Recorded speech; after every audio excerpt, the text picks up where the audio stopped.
Има јасен консензус во ЕУ за дополнително и идно проширување. Сега имате шанса што морате да ја искористите. Нема да трае за секогаш.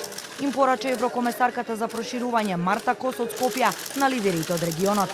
Во воведното обраќање на самитот ЕУ Западен Балкан, таа посочи дека Европа не може да биде обединета без регионот, а ЕУ останува посветена да и помогне на Македонија, што поскоро да стане земја членка. Планот за раст е целосно во ваши раце. Клучните реформи не се едноставни, но се вредни и потребни се храбри лидери, кажа Кос. Можам да се разнежам кога зборувам за Западен Балкан, затоа што регионов ми е многу драг и сакам да помогнам највеќе што можам за да преминете преку целта. Знам дека клучните реформи што ги бараме од вас не се едноставни.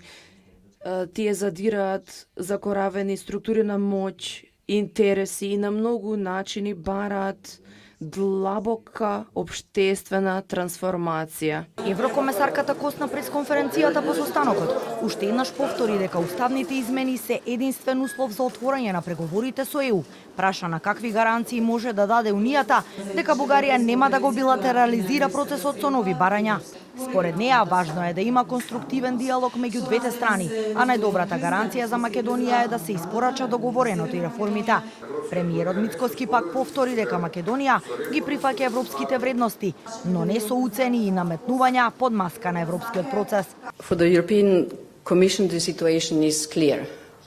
If North Macedonia will fulfill and change the constitution, which is not easy, I am completely aware of this, then we should start immediately within intergovernmental conference without any further political decisions and conditions. Исто така сакам да бидам јасен дека нашите чекори по европскиот пат се со отворено срце и разум, со прифаќање на европските вредности. Меѓутоа се противиме на уцените кои не се дел од тие вредности. Не прифаќаме наметнување под маска на европскиот процес. Европа е дом на правото, на правдата, на достоинството. Тоа се вредностите што ги прифаќаме, се друго е туѓо за Европската Унија и туѓо за нас. Кос на денешниот самит порача дека колку што земјите ќе испорачаат од реформската агенда до 2027 година, толку и пари ќе добијат од европските фондови.